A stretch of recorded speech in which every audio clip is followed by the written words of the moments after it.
Welcome to another Flying Colors scenario. This time I'm doing a ship duel for a 225th anniversary. August 18th, 1798. The two ships you see here, the Leander and the Grenou, engaged off the Spanish coast as the Leander was heading back to England with news of the victory at the Nile. I thought of doing this scenario only because it made a nice little add-on to the Battle of the Nile that I just did, and I thought that this one would be a great way to see the ship duel. Plus, with ship duels they run pretty quick. When you play solo, maybe a little bit longer when you play them face to face, but not much. I mean, these can be played within an hour. Usually, you get a result. Only if you've got some really good maneuvering will it take longer from there. But anyways, that is what we're going to take a look at here. Historically, what happened was that the Leander was heading back to England, as I said before, with news of the big victory of the Nile, wiping out the French fleet. And the Grenou was able to track her and get close and close on her. And after a spirited fight, the Leander was wrecked, dismasted, I should say, and captured by the French and taken back to, actually wasn't taken back to France. I think it was still in the Mediterranean, off the kind of the Spanish coast there of the Mediterranean. Was taken back to a French island and rebuilt from there. Never really sailed again, the Leander, but it was used by the French in that island. I can't remember the name off the top of my head at the moment, but no matter. We're here to see the actual action here, and also highlighting the ship duel scenarios here. And ship duel is kind of interesting here because it changes the whole sequence of play a little bit, where we're actually now going to rely less upon the dice for initiative and more upon the card decks, as I open this up, for the initiative. These maneuver cards, and if you've seen these or if you have the latest Under the Southern Cross, you will have these maneuver cards, or Under Serpents of the Sea. That's where they first came out. But they basically drive the play going forward here, particularly for maneuvers and such. And I'll go through a little bit of what they are here as we get into the game here as well. So the victory conditions, just going over that real quick, is basically the Leander surviving for 20 turns, or getting away from the Grenou over here, and just the opposite for the French. They need to capture the Leander. Now, with capturing, it's a little vague in what that means. I don't think you actually have to grapple with it, but if they dismasted and potentially strike or something like that, that'll be captured as well, because obviously there's no other British ships around to help them out. So I'm going to take it as kind of that type of thing here. Biggest thing is Leander needs to survive for 20 turns. We kind of know what the Grenou is going to do in terms of trying to wreck it and capture it from there. So with that being said, let's get to it. I'm using Vassal this time just because I wanted to make it a little bit easier in terms of seeing the cards and seeing the maneuverability and stuff. Using the latest module, you can see here this is the 2.6.0 beta version that's actually out on the module, put together by Mark Benson. Great guy, doing a lot of Vassal modules or sprucing them up.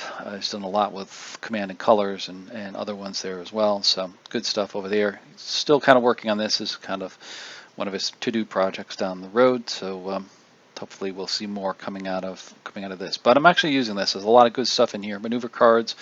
We'll see some other things as we go through here with this module and how it actually is nice so far. So with that said, one of the things you notice our wind direction is coming in from 5, or blowing in direction 5, which the way the ships are set up here right now, that would mean they're in a beating position, which I don't think I want them to start in that position. So I've actually just a couple of moves here actually get them turned around here so they're more in a reaching position, so that they can get more wind and get more maneuverability on here as well. I think it'd be a little bit better for the scenario. So we've got a pointed south. Wind direction's coming in from the northeast and gives them a reaching position. The second thing I'm going to do with the cards, obviously it's a little tricky solo with the cards. One of the things I'm going to do in terms of the initiative and who picks the initiative first, because obviously I got to pick both initiatives. Whoever has the wind, I should say, whoever doesn't have the wind, is going to pick first for the initiative. So in this case, the British actually have the wind. They're in the windward position, and the ground was in the leeward position over here. So the French will pick first in terms of the initiative cards. And I'm not actually going to show you the hands, but I will show you the cards that we pick, and have them come up over here for a couple reasons. One, I don't want to go through all the cards and choices and things like that. I just want to show you what's going on, and I think this shows it quite nicely. Plus, eliminates some of the screen clutter on here as we're taping this as well. So here's the initiative for the French. Now, I should say maneuver card for the French. Now the initiative they've chosen is 11. That's kind of middle of the road. Mission range from 1 to 27, I believe. So they're kind of middle of the road, kind of on the lower end of things, trying to get it. I think they want to try to get it, but we're probably going to let the Leander make the first moves on here to see which way it goes, because they're going to try to maneuver, and we're going to be kind of like the trailing, use an airplane analogy, trying to get on their tail and get in a position where we can strike where we want to strike on here. So that's what they've chosen. Now a couple things on here. There's initiative effects, which is going to be pluses to dice rolls in some cases. We've also got turning, and over here they're going to have a port turn, as well as we have an event, which obviously this is not going to be played for an event. An event can be played pretty much any time during the game by either player on a particular ship. Only one play per turn per ship. So in other words, if we played an event, it could only be played once on. If the French were playing an event, it could only play one event card for its ship and one event for the Leander in its turn. And the same goes true for the British. So that's what the events are over here. We'll see the initiative effects as we go through here. So let's move along here and take a look at what the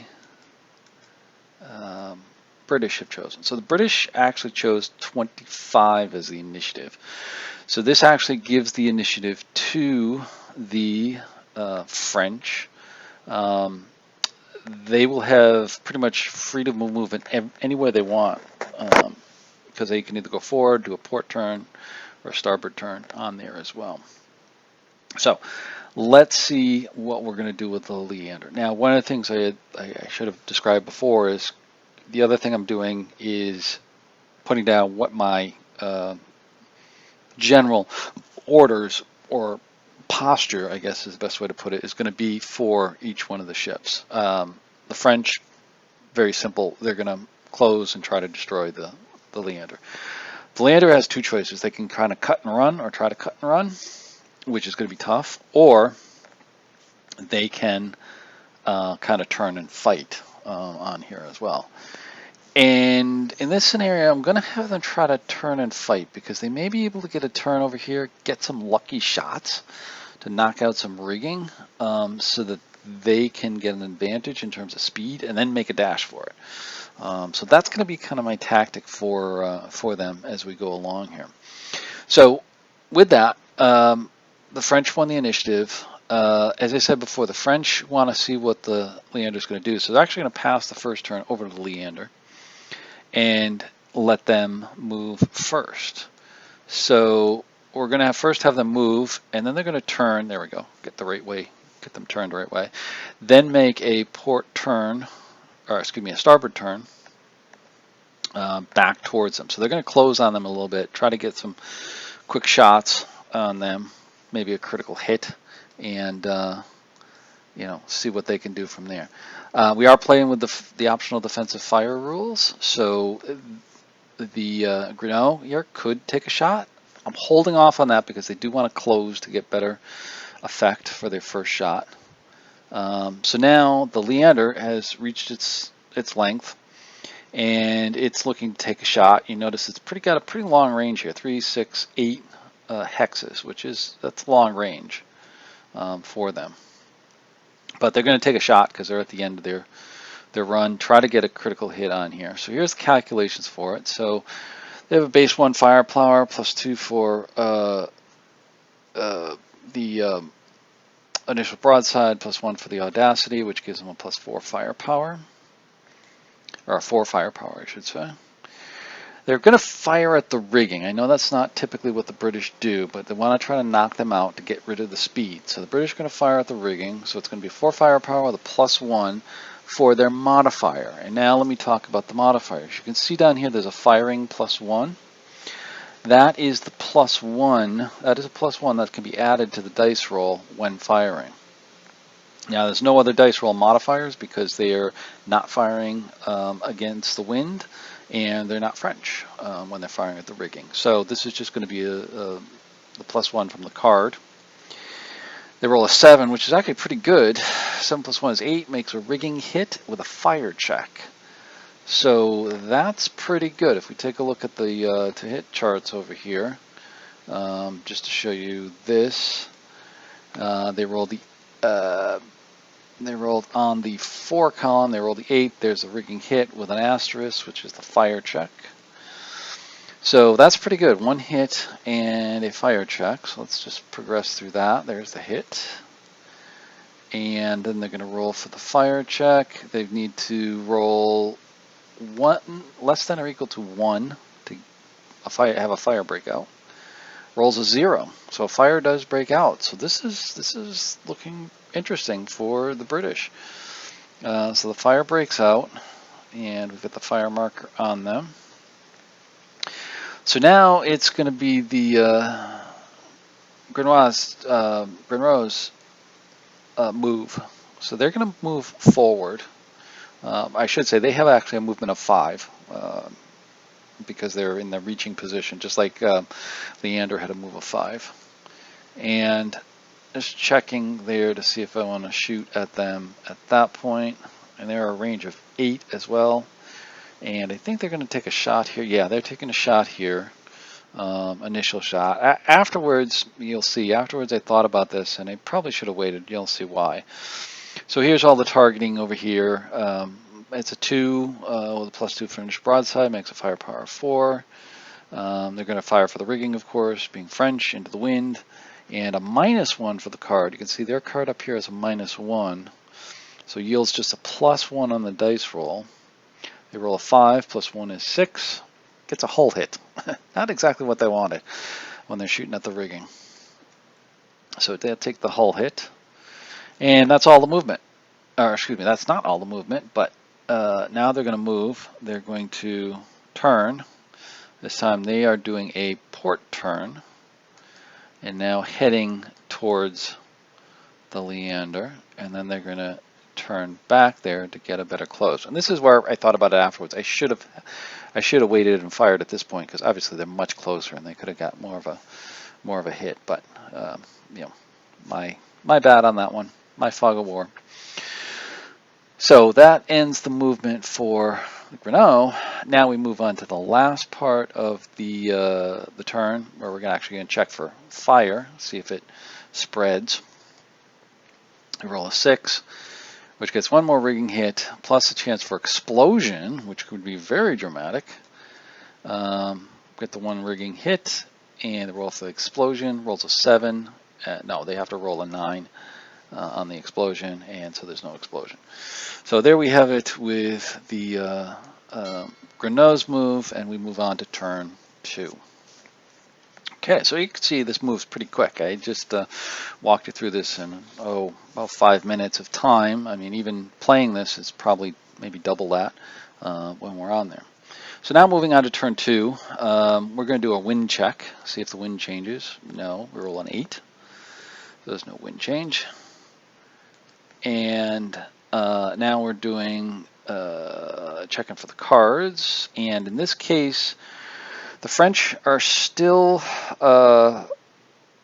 downwind. So Leander still has the wind over here, so the French are actually going to pick their initiative card first.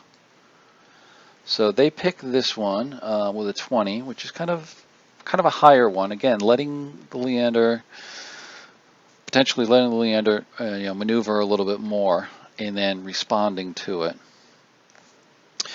They will be capable of going forward and doing a port turn on there as we go along. So again, trying to continue to close on them.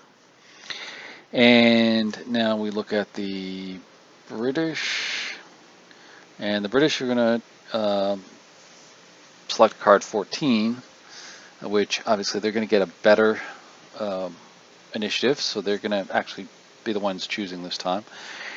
They've got some okay initiative effects, and they're going to be able to do a starboard turn. Again, closing on them. They're going to try to do a quick hit. Now that they see they've got a fire going on them, that's actually helped them quite a bit, because that's reduced their rate. As you see when firing, the Grenache is going to lose a rate when it's firing. So next, they're actually going to, I should have said, the British are actually going to move first, try to close range, get a good hit on them. So here we go. We're trying to move again. Now the French continue to kind of hold their fire and defensively, looking for a better offensive fire on here as well. So now we look at the British moving, and I think they take a shot here. Yeah, they're going to take a shot here. This time they're firepower of 5 with their audacity. So it's going to be no DRMs. Again, they're firing at the rigging. So this time there's going to be no DRMs because there's no +1 on the card. So they roll a 4, and that gets another rigging hit. So Renoir has now taken 3 rigging hits. So that means they're going to be down a speed. So Leander is accomplishing what they would look to do, reducing their speed. Now the problem is here, they're going to need to commit to the starboard turn over here, and I think they're going to go for more, try to get more shot off them. And sorry, I mismaneuvered there with the keystrokes. And there we go, they did their starboard turn. Okay, so they made their turn. So now the Grenache is going to maneuver. It's their turn. Now they're in a pretty good position to actually now set up for a rake on the Leander. So this could be fatal. Well, I don't say fatal. This could be dangerous for them, but let's see what happens. So here's the French movement. They're going to move down, and they're going to stop. Obviously, moving up here to take a rake or attempt to take a rake. Now this is interesting because if they rake them, typically you're going to fire at the hull with a rake because there's no added bonus on a rake for a firing at the rigging. It's just at the hull. So, this may be a little to the Leander's advantage if they can survive the rake here. So here we go. Checking for the rake fire. They're going to get a +2 because of the range. So they roll a 3 plus 2 is 5. They need a 4 or less, and they're not raking. So there's no rake. So with that, the French are going to take their shot. They're going to have a 9 firepower, which is decent. It's a very good shot. They're going to fire at the rigging, so they're going to go +1, +2, +3, because they get a +1 on their card. They take their shot at the rigging. They get a 3. +3 is 6. That's going to be 2 rigging hits on the Leander. All right, so that's not great. And then they're going to just backsail to stay in position there to potentially try to rake them a second time next turn. Okay, so now we move to the end of turn check, which is just going to be the Généreux fire check. See if they extinguish it or not. They roll a 4. The fire is out, but they take another rigging hit. So they're now actually up to 4 rigging hits for the Généreux on here. I cannot pronounce French, you can probably tell, but you can see they're at 4 rigging hits, where we have the Leander at 1 hull and 2 rigging hits. So they're still in decent shape. What's going to be interesting, just kind of closing down here and winding up the turn, is going to be the next turn, turn 3, because both of them are positioned to do some sort of rake. If the French get the initiative, they can fire down and try to rake them again, or go after their rigging if they can't get a rake. Whereas the Leander is in a position too, being in a reaching position, they could do a pass through and do a point blank fire on the Généreux here right in their hex and probably do a devastating effect on their rigging, potentially knocking them down with another loss of speed on there as well. Because that's one thing you notice, they actually lost speed. They're down to a 4, so they're -1 on their speed. So they've only got, in the reaching position, they've only got 4 speed over here now. So with that, now I didn't play any events. There was nothing really interesting for events to play over here, and I didn't do any load on here as well. Now load, there's a couple icons over here for either cannonballs or a chain shot that will pop up on these cards once in a while, and that will allow you benefits when you shoot if you play that as a load card on there as well. But we didn't really have any situation or any event cards to play with this particular set of turns, so I'm going to leave it at that. Kind of leave you hanging here a little bit. I apologize for that, but I promise the next video will be up pretty quick and you can see the results of this. But hopefully you enjoy this. This is the ship duel, flying colors. This is the Leander versus the Généreux with the ship duel. So hopefully you like this, and please hit the like button, leave a comment, do whatever you'd like to communicate with me. That'd be great. And we'll see you on the next one. So have a good day. Take care. Bye-bye.